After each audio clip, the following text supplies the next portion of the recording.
You are watching Access LaPorte County, Channel 97. Coming up next is the January 8th, 2024 meeting of the Michigan City Redevelopment Commission. You can find more information for this meeting by visiting www.accesslaportecounty.org. Good afternoon, everyone. My name is Skylar York. I'm the Executive Director of the Michigan City Redevelopment Commission. I'd like to open up our, this is a meeting for, this is our regular meeting for Monday, January 8th, 2024, and it is approximately 5:05. First order of business tonight for the Redevelopment Commission is our election of officers. We have some new members. First thing I'm going to do is I'm going to take nominations for president, and then I will hand off to the new president. Nominations for president tonight. I'd like to nominate Sheila Matthias. I have Sheila, do you want to serve? A second. It's a second. Thank you. Yes, I'll serve. I will call for the vote. Oh, is there any other nominations for president? Hearing none, I will close and I will call the roll. Ms. Tillman? Aye. Mr. Gertner? Aye. Cherie? Aye. Mr. Hulse? Sorry, I'm trying to remember everyone. It's all new board. Sorry, Mr. Hulse. And then Ms. Matthias? Aye. It's yours. I will hand this off and I'm going to step out because I'm not good at this. Sheila? Thank you, sir.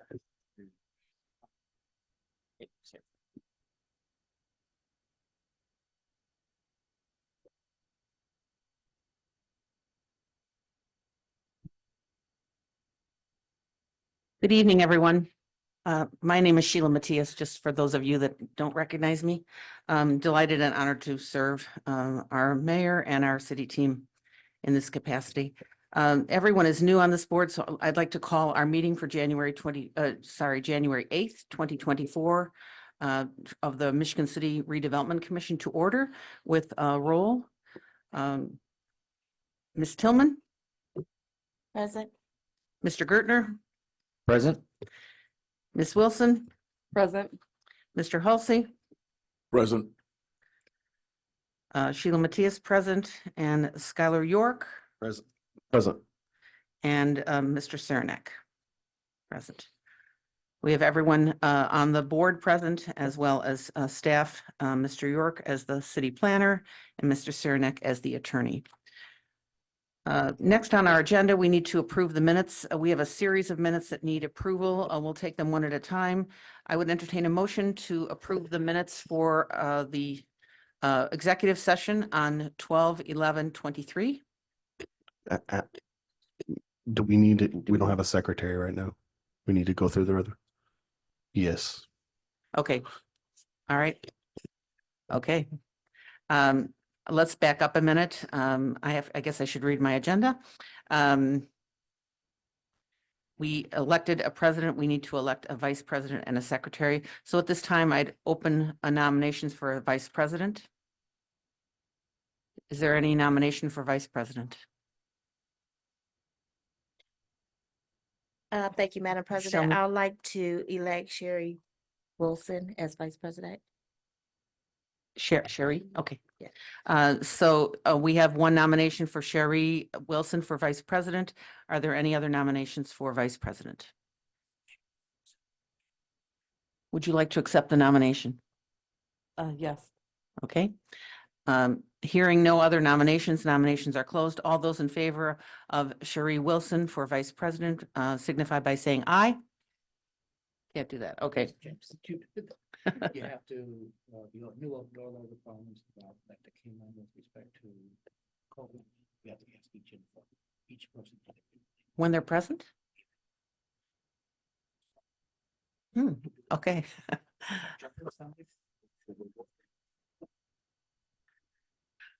Good evening. Good evening. Welcome, everybody.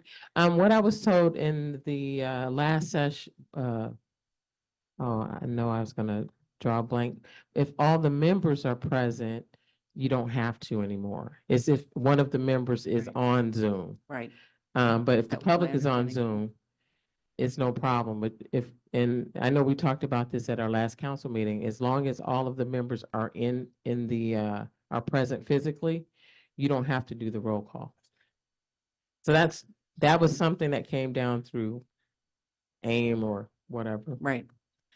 Thank you, Mayor. That was my understanding from working with the county, that it had, as long as the members were present and no member was on Zoom. If members of the public are on Zoom, that is, not, the same.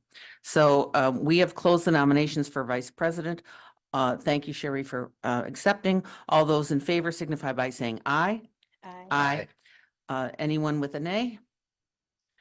All right, the ayes have carried. Sherry, you are Vice President of the Redevelopment Commission. Next, we have nominations to be open for secretary. Anyone wish to nominate a member for secretary? Like to nominate Mr. Hulse for secretary? Mr. Halsey, would you be interested in serving as secretary? Okay. We have a nomination for secretary. Mr. Halsey has agreed to the nomination. Are there any other nominations for secretary? Hearing none, the nominations are closed. We have to move fast in closing them so he doesn't back out. So all those in favor of Clarence Halsey for secretary signify by saying aye. Aye. Any ayes, any nays, excuse me? Hearing none, congratulations, Mr. Halsey, you are Secretary of the Redevelopment Commission.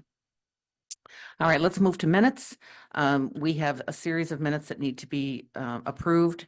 The minutes for the December 11th, 2023 executive session. I would entertain a motion for approval. So moved. We have a motion, Mr. Gertner, and second by, I didn't hear the second. Mr. Halsey has seconded. All those in favor signify by saying aye. Aye. Hearing no nays, minutes for 12/11/23 executive session have been approved. Next, we have the minutes from the hybrid regular meeting on December 11th, 2023. I would entertain a motion. I'd like to make a motion to approve. Thank you. We have a motion. Do I hear a second? I'll second. Well, we have a motion by Ms. Wilson and second by Mr. Gertner to approve the minutes for the hybrid regular meeting on 12/11/23. All those in favor signify by saying aye. Aye. We have ayes. Any nays? Hearing none, motion is carried. Next, we have the minutes from the 12/27 executive session of the Redevelopment Commission. I would entertain a motion. So moved. Okay, Mr. Gertner, thank you. Second. We have a motion and a second on the floor. All those in favor signify by saying aye. Aye. Aye. Aye. Hearing all ayes and no nays, the motion is carried. Next, we have the minutes for the hybrid special meeting on 12/27/23. I would entertain a motion to approve. I'd like to make the motion to approve. Thank you. Ms. Wilson has made a motion to approve. Do I hear a second? Support. Thank you, Ms. Tillman. We have a motion and a second to approve the minutes for the hybrid special meeting on 12/27. All those in favor signify by saying aye. Aye. Any nays? Hearing no nays, the motion has carried. Next, we have on the agenda the claims dated January 8th, 2024. Mr. York. This is the Department of Redevelopment Claims, January 8th, 2024. For payroll for December 2023, we have CDBG reimbursables, staff and commissioners from our operating account. We have the Beecher business printers for envelopes, 2000 number 10 regulars. Downtown Idea Exchange for annual subscription renewal. Great American Financial for our copier fees for 2023. Saranac Law Offices for legal retainer for 2023. Van Osdale and Ferrier for our annual contract with Windscribe Dictation Program. From the North TIF, we had August Mack for our 2023 Trail Creek Properties, Begley Concord Cleaners. August Mack for 2023 Trail Creek Properties, Begley Concord Cleaners. We had another August MAC for 2023, Trail Creek Properties for Begley Concord Cleaners. Let me back up. The first August MAC was from 8/7/2023 to 9/3/2023. The second one was from 9/4/23 to 10/1/2023. The third one was from 10/2/23 to 10/29/23. And then the final one is August MAC for 2023 Trail Creek Properties, Begley Concord Cleaners for 10/31/2023 through 11/26/2023. And We- for clarification for the public, would you explain briefly what the matter that this August MAC is working on for that? Yes, so there's quite a few there, right? Right. Yes, absolutely. And if I say something out of No, just in a nutshell. In a nutshell, this is our continuing efforts to clean up. We have an IDEM. We're working with IDEM and August MAC to clean up our Trail Creek properties. You may recall our last meeting, we approved a interceptor, basically help me out here, Alan. Trench interceptor. Trench interceptor, which is one of the final things we're going to be doing for the Trail Creek cleanups. To date, we've spent about 1.6 million on cleaning up the properties along Trail Creek.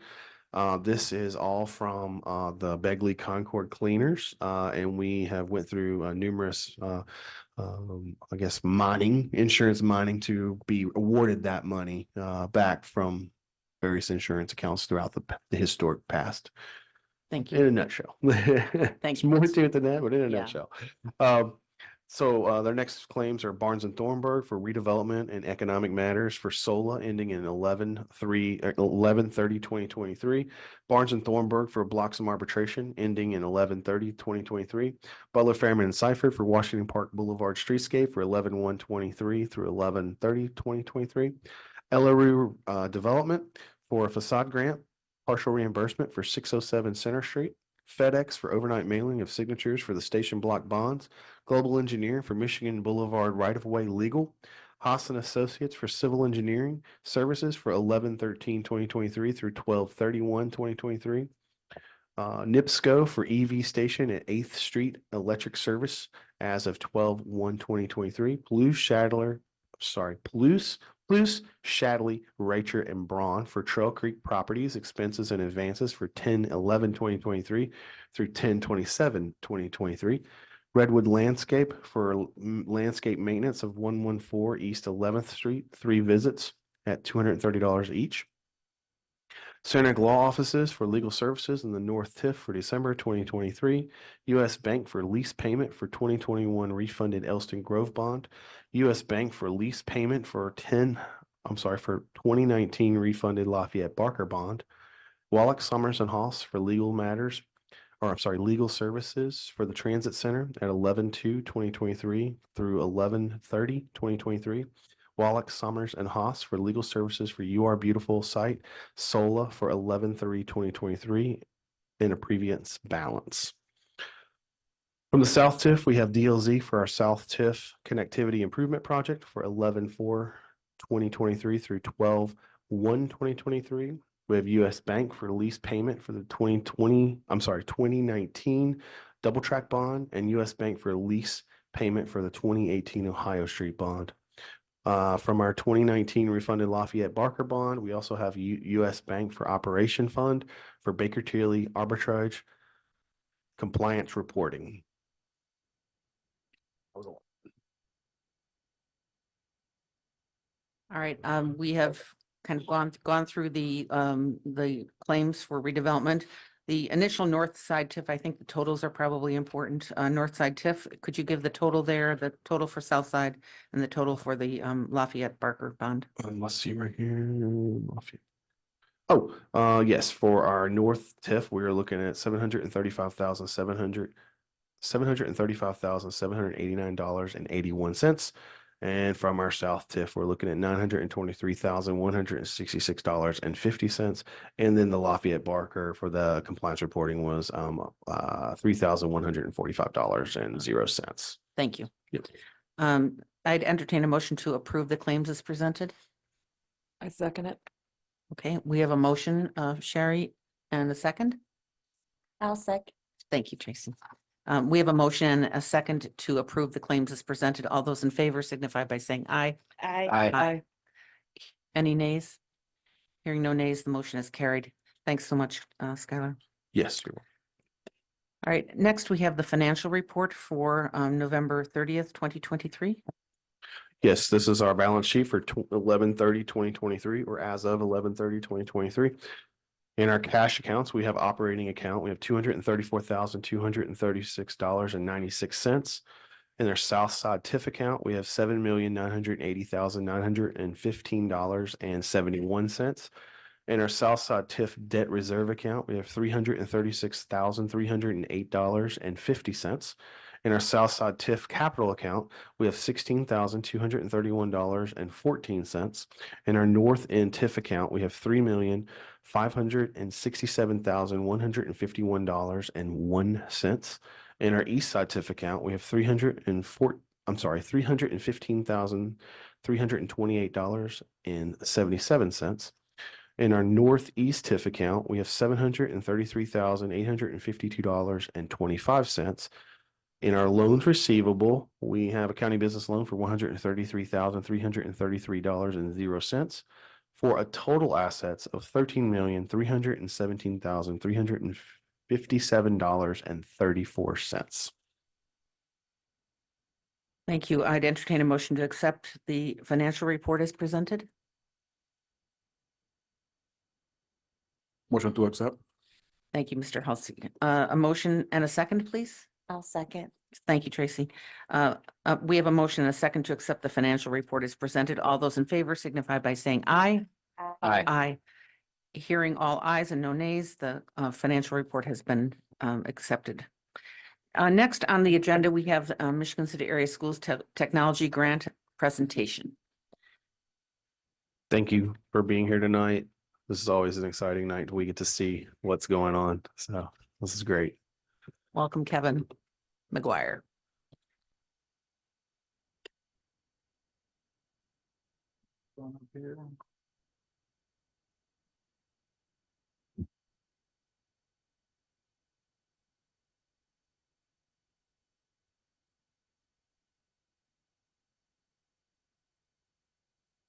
There we go. Good evening, everyone. It's nice to see some friendly faces on the board as usual. It's always a pleasure to be here.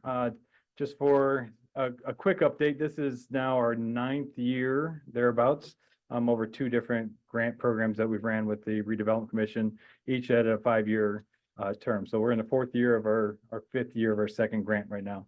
So twice a year I come to the board and give an update. This is just a brief once over, if you will, from what we proposed would happen in May to what is actually happening and where things are at. So give you a quick once over as much as I can. Anytime I would like to just make sure everybody's aware, I am always available and willing to do any tours of any of the sites if you're interested, specifically on the maker sites, if you want to come out and see what's going on in the maker spaces and what the dollars have been appropriated at the locations.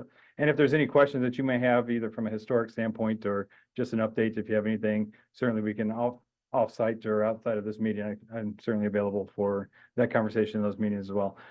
Tonight with me, I have Ms. Lisa Racinko, who is the new CFO for the district. So they put a face with the name now. I have resumed my original responsibilities, which I'm not disappointed with. So I am grateful that Lisa stepped in as Director of Technology for the district. So once again, just doing 100% of the Director of Technology. So yeah, again, very pleased to be back in where I really where I belong anyways, as it is.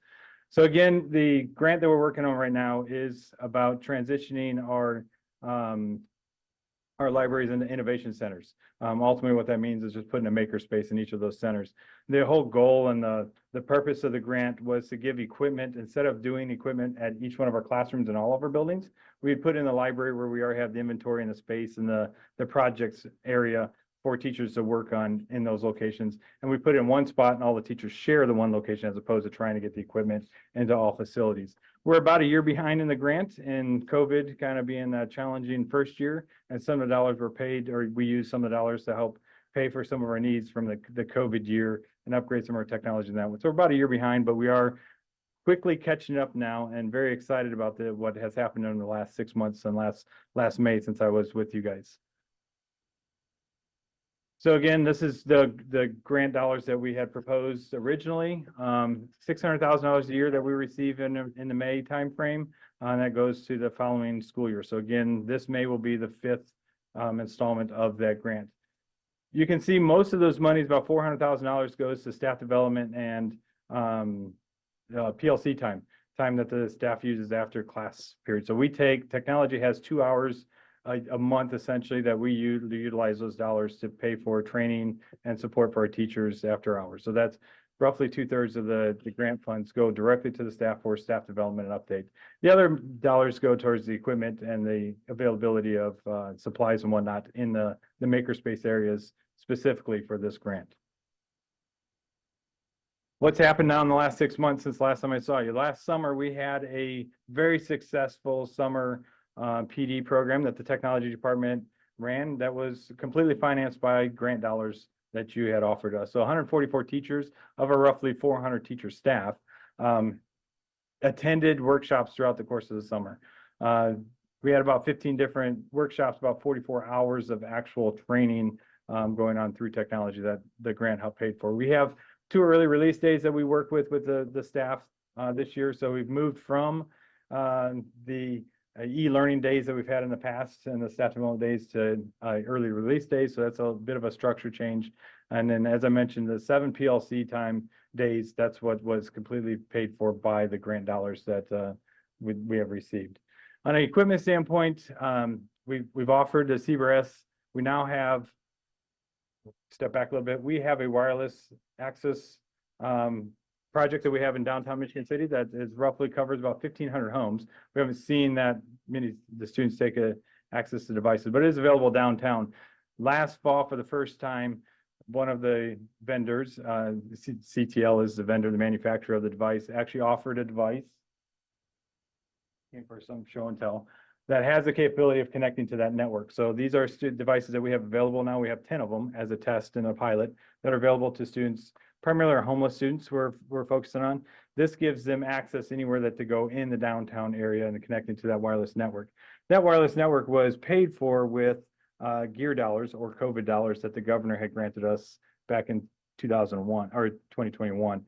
This is just the next step that we're kind of incorporating with the redevelopment dollars and some of the equipment that we're doing with that project moving forward. So that's a crossover a little bit.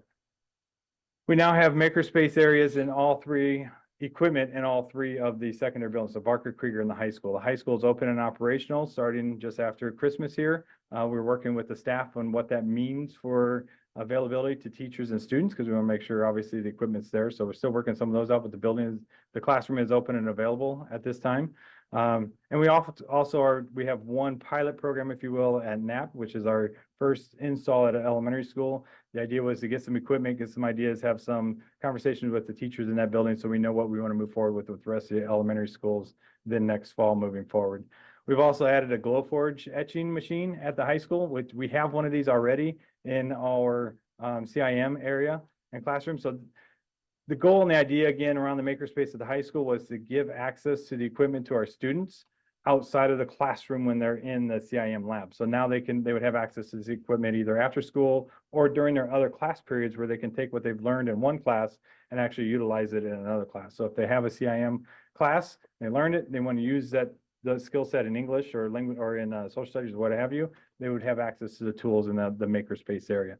So we have that moving forward as well. And then a big piece that started this year is with a partnership with Safe Harbor and the after school program. So Safe Harbor has makerspace activities that they do as well.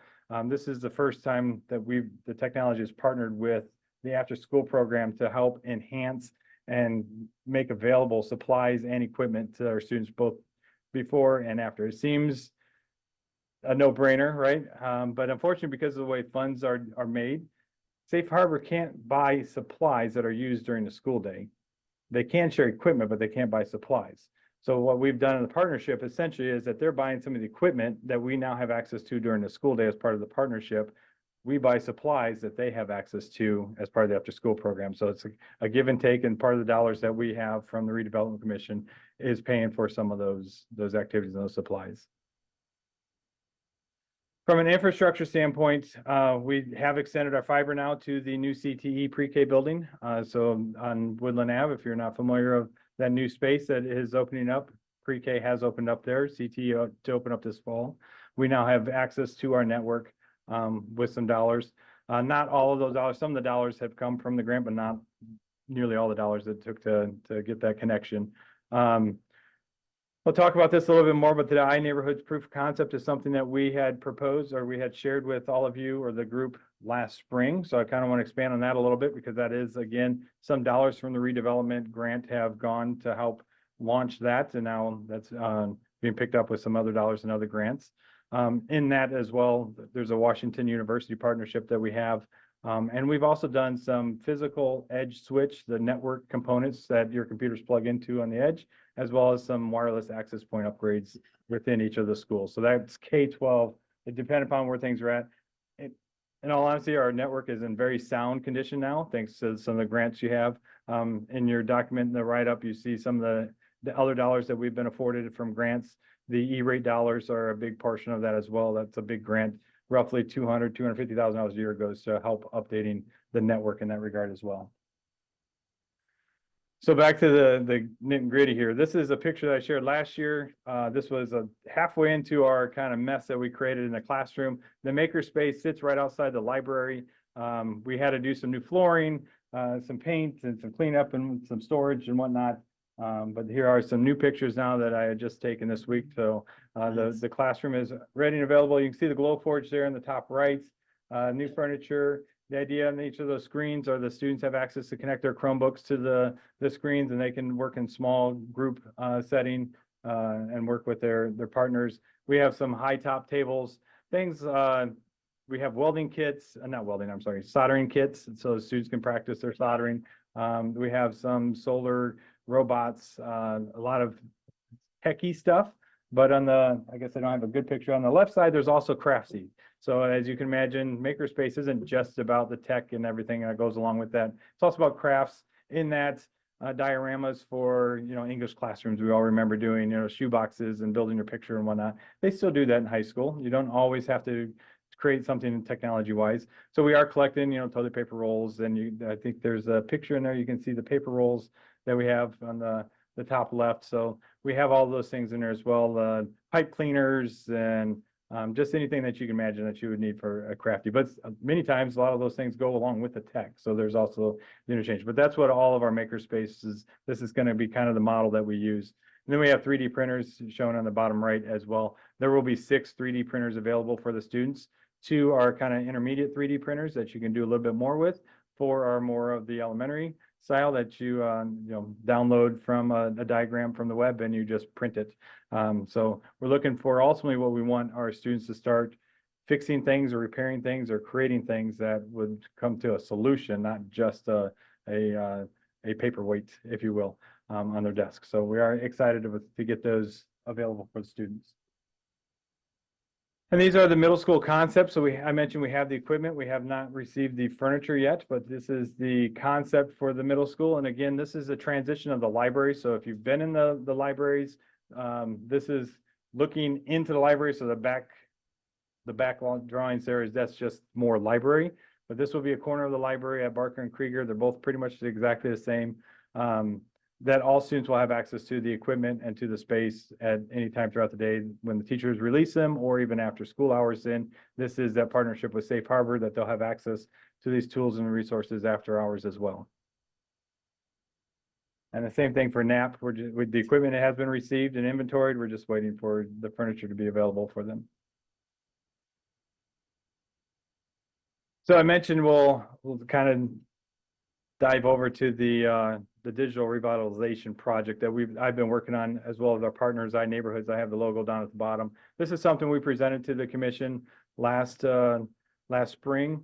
The goal behind this, my passion, if you don't know me, I wear it on my sleeve. My passion is to connect students and figure out how we get internet access to everybody throughout the area. The project that we launched with the governor and the dollars that we made available was just for that, to do free Wi-Fi, free access, internet access for the students. That covered a very small portion of our population. So the next steps for me is how do we, and for the district is how do we move that forward? How do we find ways to make this happen for everybody? So the digital revitalization project is that, how do we fund that moving forward? How we pay for it, how we pick up all those things. There's huge benefits for the schools and for the cities to make this happen. One, obviously, our students could be connected to the schools at all time. We know how effective a pencil would be if they went home and didn't have a pencil at home or paper at home to do their homework. Chromebooks, internet that's just replaced the pencil. And now with AI, just the resources that you have available with Google and all the tools on the internet, to me, it's the passion to make sure that everybody is connected. The benefits for the schools and the benefits for the city is to reduce costs, increase efficiencies, increase public and personal safety.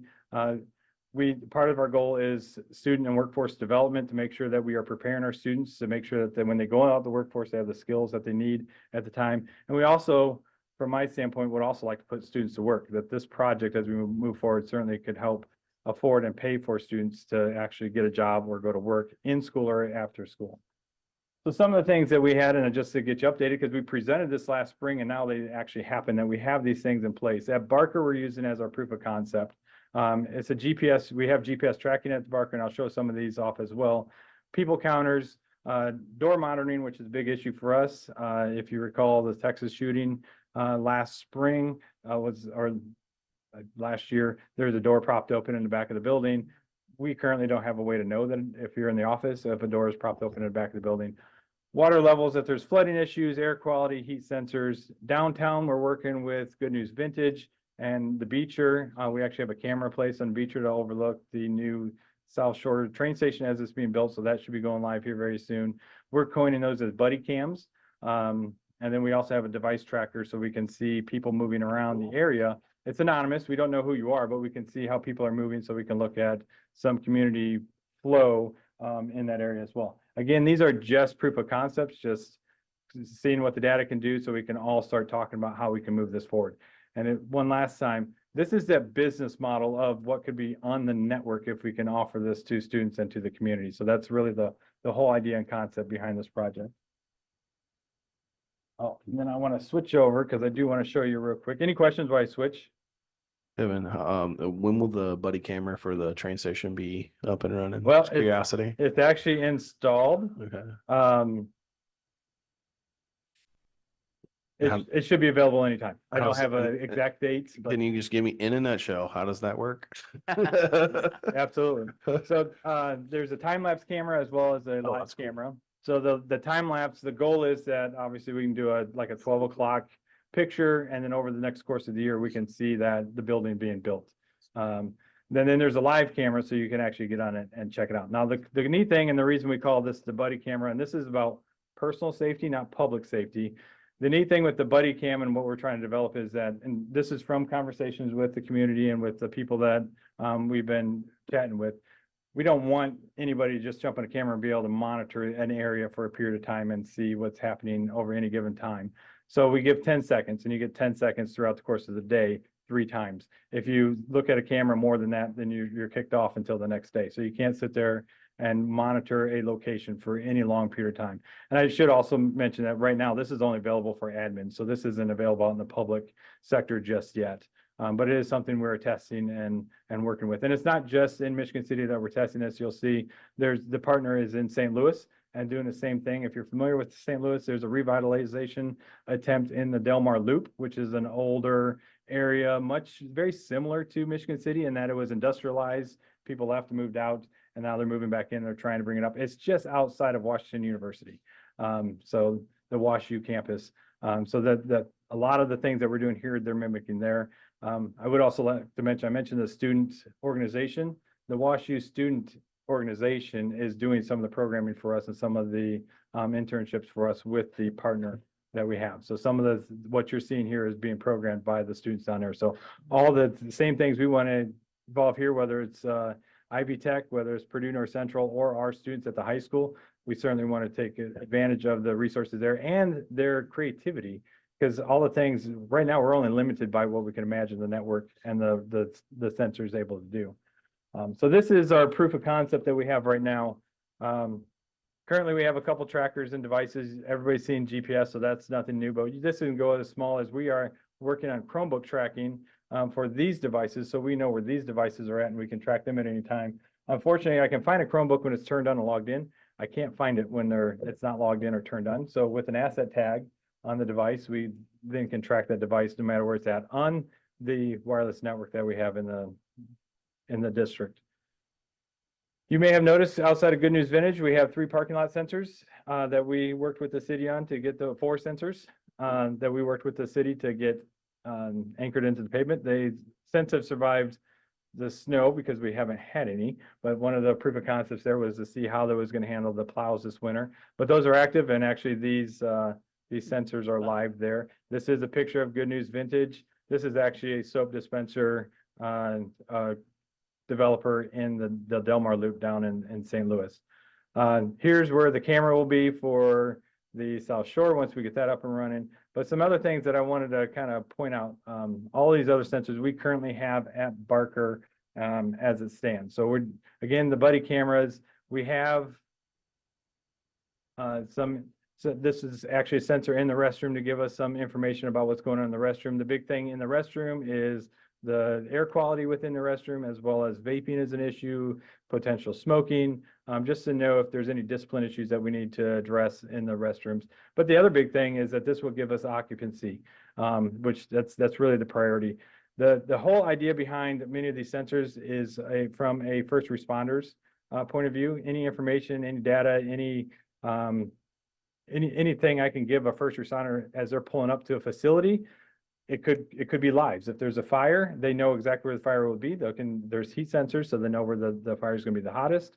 They can start addressing their attention as they're coming up to the location, as opposed to waiting till they're there and doing the investigating themselves. So these are all sensors that we anticipate to be able to be available to our first responders. And it's all based on a geolocation too. So this is not information that they have necessarily all the time. It's as they get closer to the location, they would have access to it because they would be in a geolocation as opposed to, sitting at home and looking at the information themselves. We do have access. This is that occupancy. So this one is in the office, just giving us location or some information, temperature, whatnot of the office at Barker right now. We can tell if a person is there, and we can tell, basic air quality information in the area. But this is kind of what we envision. This is the next big step that we can offer. Creating this right now really for the schools, but this is something that I could certainly see sitting on the network that's available for any public area, because this is all good public data for the first responders, police, fire, what have you. These are all sensors. If I hover over them, they'll give me some basic information. These are the door sensors. This is the project that we're having within the schools. We'll have one of these on each of the doors, and we'll know it'll alarm if the door is propped open, if it's been left open for more than 5 seconds or whatever it is. Currently, the doors beep at the door, but it doesn't beep at the office. So it's an issue for us to know, especially at the high school where we have 32 doors or whatever, to know that that door is propped or left open. So this will be able to give us that information. Again, there's a vaping sensor in one of the restrooms. We have occupancy. So then another cool thing with the CO2 is that there is a level of CO2 within a classroom. If you don't get enough fresh air, you don't have enough air movement in a classroom, it can actually cause students to become sleepy, which is kind of interesting fact, but it is one way. If we know what the air quality is in that location, we can bring that up or down, or know that we have to replace a filter or create some new airflow in that location. And then activity. So this is a cafeteria right now. No one's in there, obviously. But again, this is something that we can offer to first responders, that if they're coming into a building for emergency, whatever it is, they will know where people are located. And these sensors, for the most part, are in the $50 to $250 range. So they're not very expensive, and they sit on the network that is provided currently by the schools. So all things that we anticipate that could be sitting on a network that we can build out.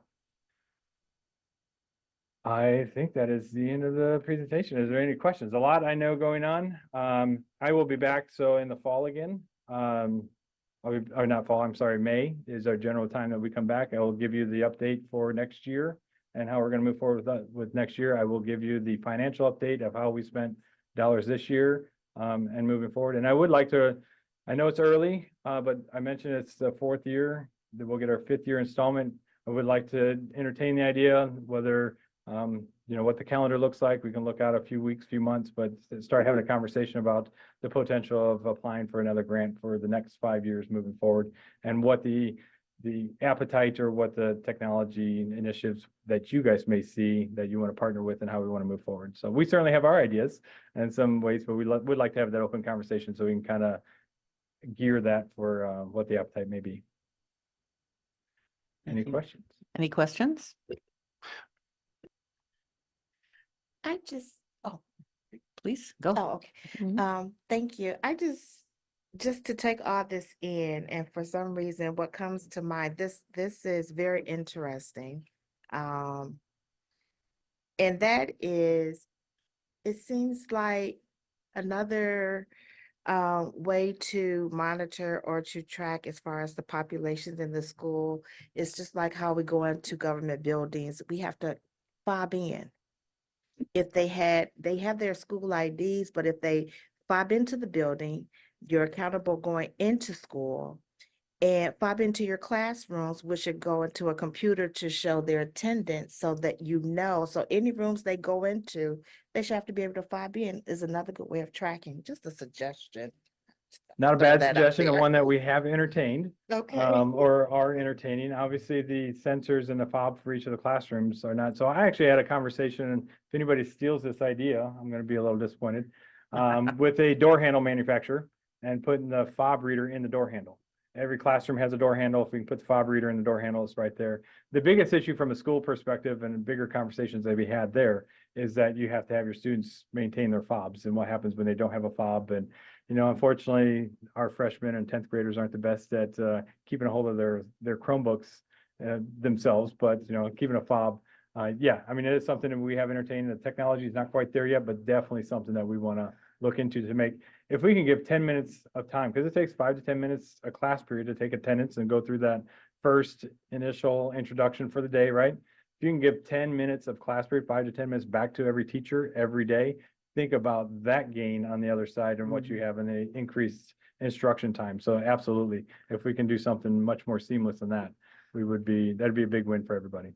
Great idea. And I'll add you to that conversation when we start that project. Great thinking, Tracy. Instead of a physical fob, put it on their phones, and it will always be there. Yeah, good point. No one goes anywhere without Yeah. their phones. I'm especially interested in the school safety perspective. We are horrified every time there's a school shooting or an accident at a school, and it keeps happening. And anything that we can do as a community, working with law enforcement, our fire department, our emergency responders, I think that's brilliant. And anything we can do to help, please Absolutely. keep us looped in. We agree. Any other questions or comments? Thank you, Kevin, Absolutely. and we'll see you in May. Yeah. Awesome. It was Little, great stuff. little Thank you. delayed this year with some things that were happening, but Yeah, there's takes a time. couple of things have going on, but yeah, That's thank you good. so much for every time you come in. Thank you. Absolutely. you, Thank Kevin. you, everybody, and Yeah. good to see everybody. Nice to see you too. Happy New Year. Thank you. Congratulations to the new CFO. Yes, welcome, and best of luck in your new position. Next on our agenda, we have the consultant report on the RFP for Pine Street. Yeah, I'm going to give a little history on that, and then actually we have our consultants who I would like to see get this to work with us here tonight, and I will introduce them. So a little background on Pine Street. It's kind of been our oh man, I don't want to say anything bad, but it's just been kind of laying out there for a little while, and we've been working with it for years. And up until probably about 4 years ago, when I took over the department, we kind of put it on the back burner, and we had this opportunity to focus on the train station, and really that became our primary point of focus, along with Your Beautiful site or the Sola site. But now we've got the train station underway. We have closed on all of our documents. We've closed on the project. We have our bond in place. We have their construction loan in place. So we're moving forward with that.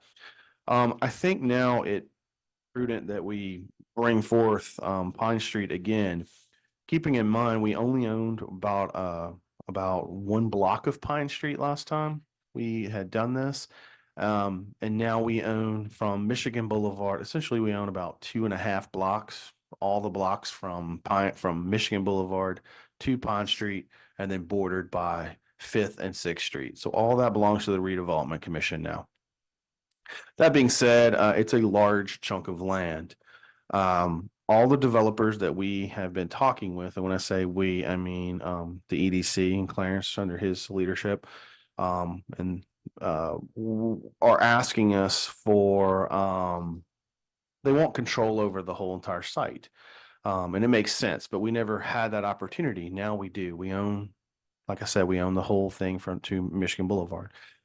So that being said, we are getting a lot of knocking on our door now by developers, and I think that we want to make sure that whomever we move forward with the Pine Street development, that we make sure that we get a long-term hold, and that we get the right developer with the right finances in place to do this project. I worked with one of the project leads, Miss Terry Haymaker, previously on our train station. She did our RFP process for us. She will be involved in this process. And I think we could say that that was a very successful process. With that being said, I would like to introduce the I guess two leads, Mr. Timothy Wrangle and Miss Terry Haymaker, and they're here in the audience tonight. And I would like for them to just kind of give you an overview of kind of the process we will undertake, and then anything else you would like to kind of pitch in there. That'd be great. Come on up to the mic. Yep. And then give the commission an opportunity to ask questions, if there are any afterwards, and things of that nature. We're going to tag team this. I hope you don't mind, but Great, thank you. good evening. Thank you for the opportunity. I'm Tim Brangle with Chicago Consultant Studio. Terry Haymaker from Panera Group. We're excited to be here and have the opportunity to propose on helping you with such an important site. Clearly, you've got a lot of momentum. I think you, as you said, Skylar, you're in a perfect position to probably put this out to the market. We do, Terry and I have worked together, but I'd like her to spend a little time, take you through a little bit of your process and what happened on the 11th Street Central project, because I think it's a very apropos to how we're going to approach this effort if selected. Sure, thank you. So Terry Haymaker, and I'm glad you brought up the 11th Street process as well. One of the things that made it so successful is being really clear about the goal and the objective. Like, we knew what we wanted to have on that site, so we were able to describe it to the development community, and then they were able to respond and describe what they were going to do as in context with that. I spent over 15 years working for city governments and county governments, issuing RFPs and selecting developers as a part of that, writing RFPs. And so in that process, again, defining what the goals are and the clarity with that, and also being able to say what's in context with around there, with that neighborhood around there and the community around there, based on activities that have taken place prior that are ongoing. And what's really clear from how things were 2 years ago as well is the momentum that's going on within Michigan City and the way the development world approaches and is excited about what's going on in Michigan City. So that will make for a very put the pedal to the metal, so to speak, process by which we could identify developers who are interested, explain the goals and the importance of the site to the city, and then get really clear responses back. Yep. And by way of background, my firm, Chicago Consultant Studio, is an urban planning and strategic development consultancy. So we're actually doing this exact process, also working on both the creative side, but also the implementation side. So we have done a number of developer RFPs across the U.S., quite honestly, and out of Chicago, but we've done work in Springfield, Massachusetts, and the city of Chicago, University of Chicago, and others. So institutions. A lot of our help really is on helping municipalities execute on projects. A lot of plans get done, but don't ever get implemented. And I think you've got a body of work out there already from many years of planning. Obviously, you've identified this site as important, but we will work with the team if selected to help put together the right document. I think Terry hit on an important part of it. There's a lot of momentum. I think we want to make sure we cast that right net to the development community of folks that we'd like to see here, but also put out there what we really see as sort of a vision for that area. and drive it. You have the ability now, I think you're in a very positive market to drive what you want there. And I think that document that we will help craft will embody all those things. And we would help through the whole solicitation process. So bringing in, helping with pre-proposal meeting, with the clarifications that come in, evaluation, and then negotiation with a preferred development or developer team.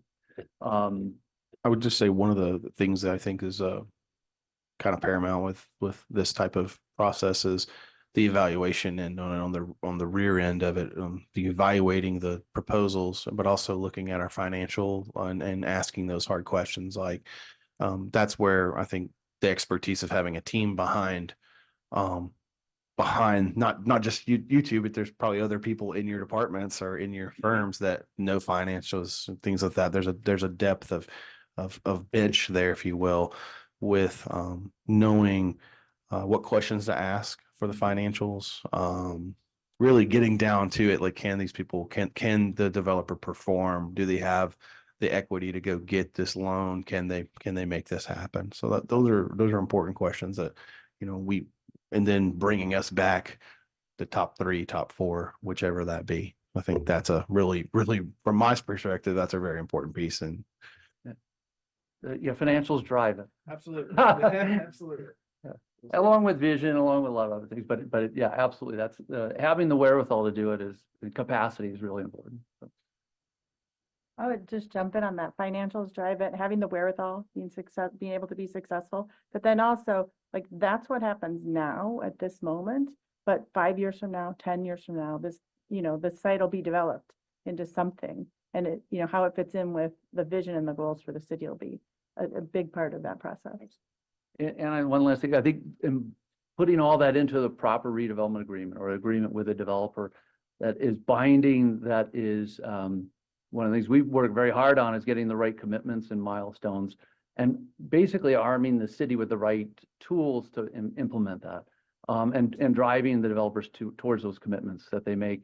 A lot of times these RFPs come in, it can be very grandiose. Mm-hmm. Some of them aren't real. And I think part of it is really driving down and getting to those things that are real, and making sure that's embodied in the document itself, in the actual redevelopment agreement, that then gives the city the tools to implement and hold them to it. So. Mm-hmm. Question: when you are receiving from potential developers, is it staged? So before going further into the process, you're checking their financial assets so that you know that all the beautiful drawings and concepts are actually achievable. So is that done at the front end rather than, as a community, and you know our history, there were some projects that didn't come to fruition because that piece was not done well enough, let's put it that way. So we want to be sure that we're really being selective, we're being really, really smart, and executing, for that 5-year, what does it look like in 5 years? Is it still an empty piece of property with people milling around with lots of pretty drawings? We just want to be really smart and intentional. Do you want to talk about the 11th Street on that regard, or because I know they are people? Go ahead. Well, on the 11th Street example, that was our first step. Right. First step is, what's your pro forma? What's your financial basis? What have you done successfully?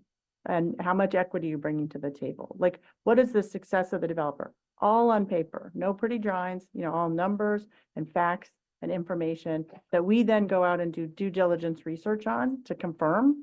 Developers will include like a letter from their bank. Okay, that's an important, it seems like a piece of paper, but that's a really important indication as to their success, their ability to be successful to secure financing. So looking for those pieces, then the drawings, then the vision, that, of course, to your point. All right, thank you. Any other questions from the commission?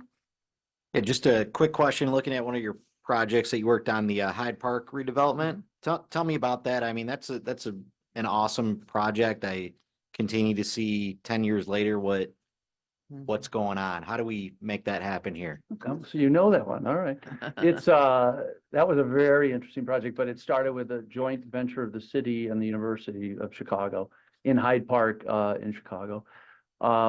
we actually created to help put that whole project together was one of these scenarios where land was an issue. And the city owned some of it and the university owned some of it. We put them together into a sizable parcel that then would attract development entities. 3.2 acres is pretty unheard of to find in the city, as you can imagine. So that process followed something very similar to this. It was full proposals. We did have to cultivate. That's a project that stagnated, for 20-something years. But the underlying goal was to be, it was really called the heart of Hyde Park, and actually create that seed, that first project really in an area that had great potential, but was languishing, and to create a downtown for the university. So a lot of it was also driven by the university's goals and the city's goals to renovate what was a very tired old project, 26 or 30 something years old. But we did a very similar process and ran that. We went through a shortlist process of, we had, I think, 11 proposals. Part of that was outreach. As Terry mentioned, part of that is getting through the right development teams that align with that vision, align with the ultimate goals and program. And then working that process diligently. We wrote a pretty creative RFP, I would say, to attract developers. And we went through a shortlist process of 3. And same thing, had to go through the financials, had to go through the stack to, understand how they were going to fund this. In that case, the city and the university participated in some fashion. The university became a tenant. The city actually had TIF dollars, so we utilized some of that for some of the infrastructure. And then we, again, helped write the binding redevelopment agreement that had very clear, goals and objectives that came out of what they proposed and what we were trying to get, and really locked them into a very rigorous, schedule of milestones and actually penalties, cure periods, and all that. So all that becomes very important to your point, to make sure that 5 years from now, you're not sitting here saying, wait, what happens? That you have a very strong agreement. And that project went through. There were a couple bumps in the road, but it went through. And actually, as you know, it has transformed a lot of 53rd Street and that whole area around north of the university. Yeah, it's a great project. I continue to see, I'm astonished every time I go by there. yeah. Yeah, no, good job. Thank you. Yeah, Hyde Park's a good example. Thank you. Any other questions or comments? Just a comment. I worked closely with Skylar and Terry on the 11th Street project, and one of the things that was key to that project was we had a full bid proposal from developers, but one of the things we asked for was the financials up front. And then after the financials, if you prove that you could do the work, we open your pretty pictures. And then after that, we discuss community benefits. So I think we're trying to do the same thing because, this site has 2 or 3 full passes in the past where it didn't happen because we look at the pretty pictures before we look at the finances. And so we're doing things a little different. We want to know that you can actually do this before you even move forward. And so part of having Terry here is because she's worked with us before. She's gone through the process and she knows Michigan City. So I think we may have even mentioned this project while we're looking at, because we were looking at it really comprehensively. How does the train station fit into these other things, and what other things could it spur off, spark? So I know we probably talked about the position of this location with respect to the train station. Just to add one more thing with the train station too. Another important little piece of it is that we set up a committee with the redevelopment commission. We also invited, I believe we had a Parks Department representative there. We also had members of downtown, our community members, a few community members there. We set up a little committee that we basically vetted the train station through, and that worked actually very well. So it wasn't just Skylar making the decision. It was really this group of, I forget how many people, maybe, I want to say there was maybe like 7, maybe. There was quite a few. But basically vetting it through and making sure that I may think something's pretty, but the other person may not. And that worked pretty well. I think, and then we come back and made a recommendation to the commission, to the full commission. So we could probably set something up like that again, with this. So what are our next steps, Skylar? I think our next steps is we really need to get these guys going because we have tax credit applications coming through. We're trying to put things in motion where we can hit certain dates if they want to go after certain tax credits or things like that. We want to make sure we're cognizant of those cycles. I would say that right now they have a total budget. This is a one-time budget of 125,000 to do this.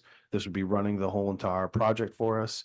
The RFP all the way down to the final selection and recommendation, and probably taking us through a few things after that as well. That's what we need to do tonight. All right, so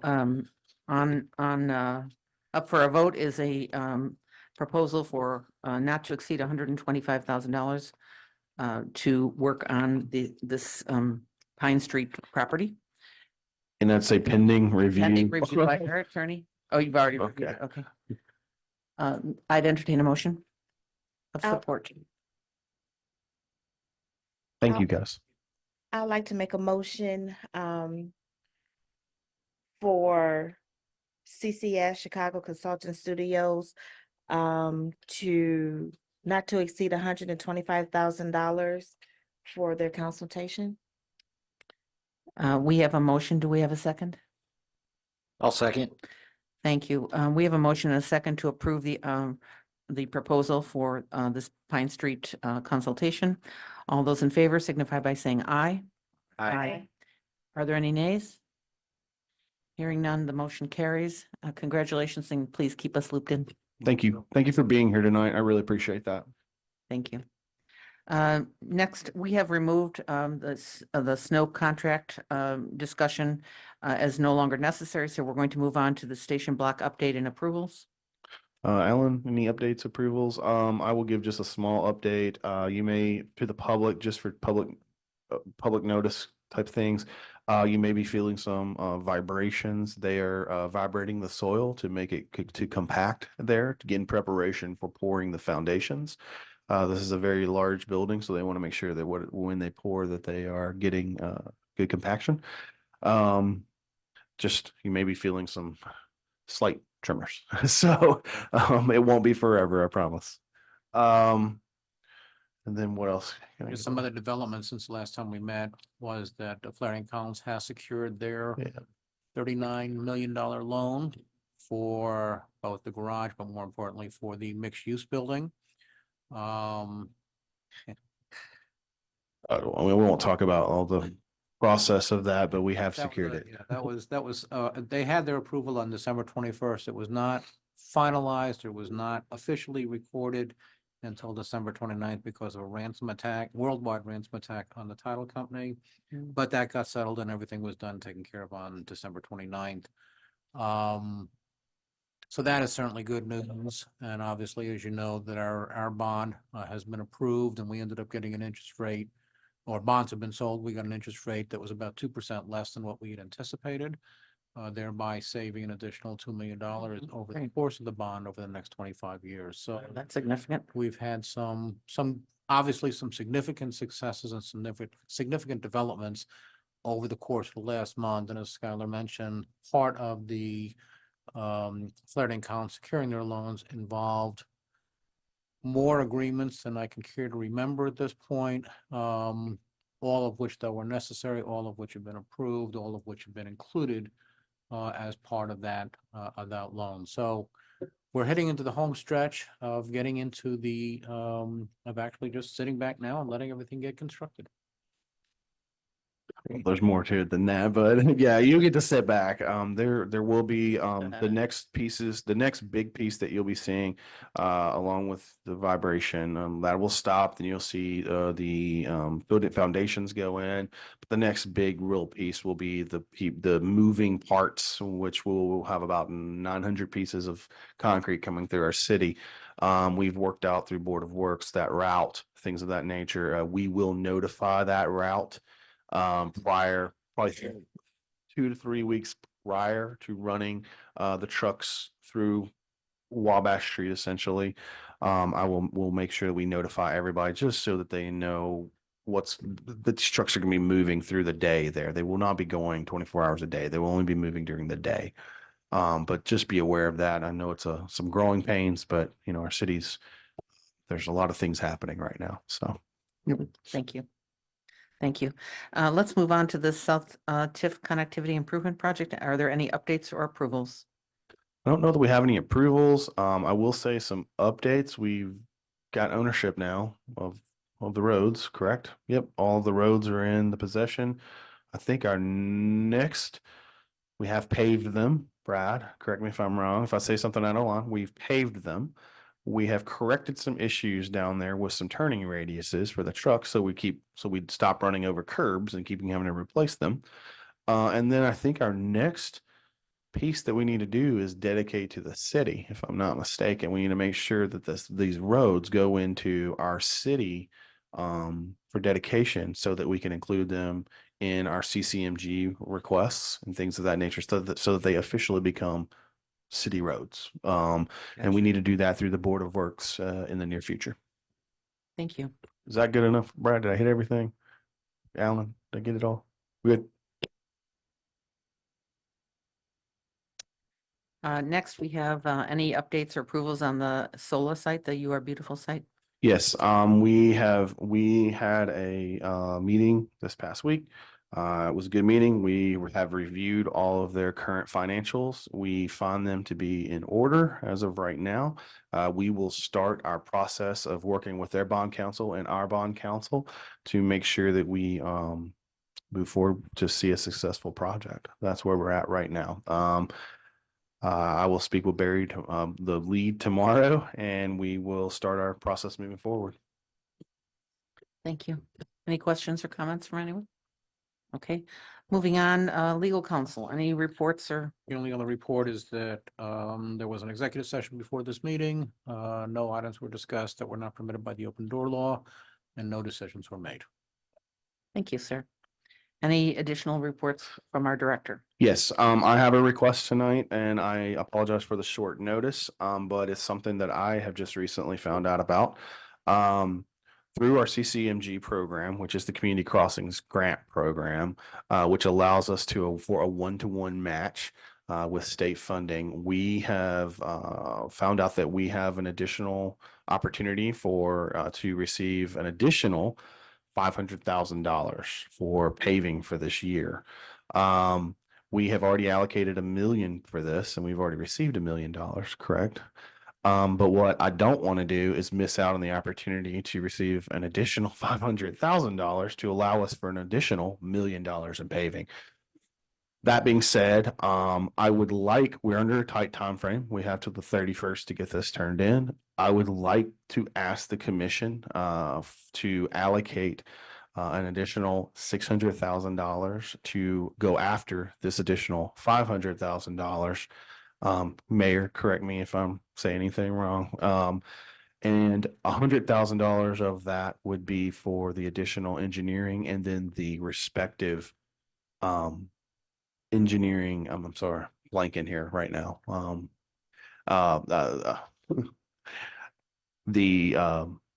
gosh. Are you talking about construction and? Post-construction, Inspection. checklists, things of that nature. Management. Sorry, it's been a long day. But that way, a full $500,000 could go to match the $500,000 from the state, and then that would give us an additional $1 million worth of paving, which, in my opinion, with the investments that we're making in the city and that we're making in and around our neighborhoods and in other neighborhoods that are in need of paving, I would say that this additional appropriation definitely supports our investments in those neighborhoods and our commercial investments in those neighborhoods, and it would definitely drive economic development in those neighborhoods additionally. So, Okay. Well, Madam good Mayor. evening. Good evening, everybody. Good evening. Just to add to that, so the state informed us at the end of the year that, we would be eligible up to 1.5 million versus the $1 million. So instead of 2 million, we can do $3 million in paving. And I've already asked Tony Basil, who's our GIS person, to do an overlay of the new Paiser rating that actually Brad helped put together to overlay our TIF districts over the Paiser system, so that we will be able to also see that, so that you all will be able to see that. But one of the key, a couple of the key areas, one is along the new trail down King Drive, that whole area in that triangle area. We have the new trail that has been built, and then we have Burnham. That is one of our new developments in that area, where people are driving through that area. So we want to make sure that we accommodate the neighborhoods that are supporting these new, economic development, areas that are providing us a quality of life. So that's why I'm asking for the money. We don't want to miss out. The council from last year approved $1 million for paving, because that's what we usually get. But now we have this additional 500,000. So that is my request from the Redevelopment Commission. Thank you. Thank you. I would, Wait, 600,000. $600,000. Up to 600,000 to make sure we include engineering and construction and inspections as well. So I would accept a motion, He has a to, question. oh, sorry. And just to be clear, though, we talk about the money for, this isn't just regular road repairs, but these are actually road repairs to support the developmental efforts that have occurred prior to this for developmental projects, both by the Redevelopment Commission as well as in conjunction with. the That is city. correct. That is correct. And there's some areas on the south end too. But again, I will make sure that you have a list of those areas, those streets in that map that we're going to put together, so that as we go through this for the next 4 years, that you will be able to see those areas when I come asking for money. Thank you. Thank you. Are there any questions of Skylar before we entertain a motion to approve? I would just say again, it's just the reason why we're here tonight and bringing it up is just we have a tight time frame, and we will get you those roads and the TIF districts and et cetera. Paving is good news to the community, no matter which way you cut it. I would entertain a motion to approve. I'd like to make the motion to approve the 600K for the improvements through CCMG. We have a motion on the floor. Do I have a second? Second. We have a motion, a second on the floor. All those in favor of approving $600,000 appropriation for paving and engineering. All those in favor signify by saying aye. Aye. Are there any nays? Motion is carried. Thank you. Next, we have public comment. Are there any members of the public present or via Zoom who would like to make any comments? Yes, sir. Please come up and introduce yourself.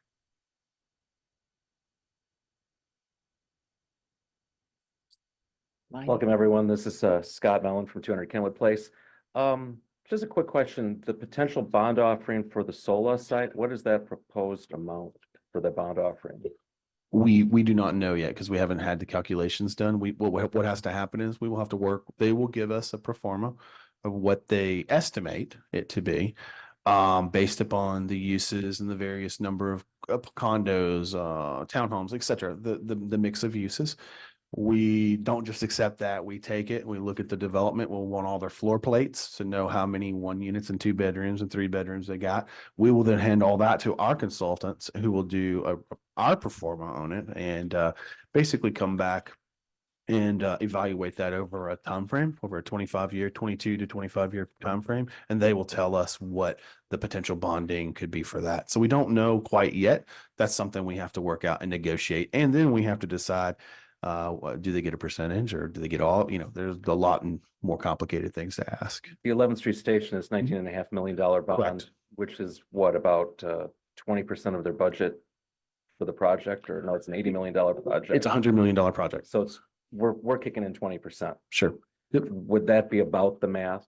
I would say that the 11th Street Station, how do I say this? I would say the 11th Street Station was kind of a pinnacle project in that it was very important to kind of solidify our downtown and make an investment in our and make that kind of first investment in our downtown. I would say that Soul is probably equally important, but we will have to, we'll have to go into negotiations with that and decide what we're going to do. Plus, there are some other things that we know capacity wise that we need to do on the north end to support for future development. So we'll have to negotiate all those. Great, thank you. And the last thing, what you're referring to is the Pine Street development. That's what's commonly called the Memorial Hospital. Memorial Yes, Hospital. yes, yeah. And that's all the way from Pine now to Michigan Boulevard. Correct. We used to not own everything there, even though it was vacant. We didn't own it all. And And then something like 4 to 5 acres-ish. I would say I think it's sitting around 4 acres. Yeah, yeah. Maybe a little bit more. And- But it's on an angle, so you Yeah. lose kind of core. And the consultant contract would, it sounds very helpful, by the way, but would Yeah. extremely helpful. kind of come up with an idea of the mix of what we're putting there be it mid-rise housing or So- things like that. So we'll do that, but What's we'll, in that contract? but we'll base it upon, we have a housing study, we have a county housing study, we have a city housing study, we have a TDD housing study as well, Transit Development District Housing Study, very specific. We'll take those and kind of do a blend, and then we'll also kind of look at, how much commercial space do we need there? What, I think some of their expertise is going to come back to us to say, this is some of the market things that we're seeing. We don't need, we don't need 30,000 square feet of commercial because you're not going to fill it, right? You only need 6 or 10 or whatever. We need housing. That's kind of where it is, but housing will be definitely one of our, that's really, let's be honest, we need housing. Great, thank you, and welcome all of the members to the new board we have It here. was nice of you to attend today. Take care. Thank you. Oh, you'll see me again. Thank you. Good. Are there any other members of the public who wish to speak at this time? Are there any members of the public on Zoom who wish to speak? Hearing none, let's move on. Are there any commissioners who wish to make comments? All right, we've been here a long time, so we will sign everything. Our next meeting date is February 12th, 2024. Do I hear a motion to adjourn? So moved. So moved. We have a second? Second it. Okay, we have a motion, a second. The meeting stands adjourned. Thank you so much for attending today.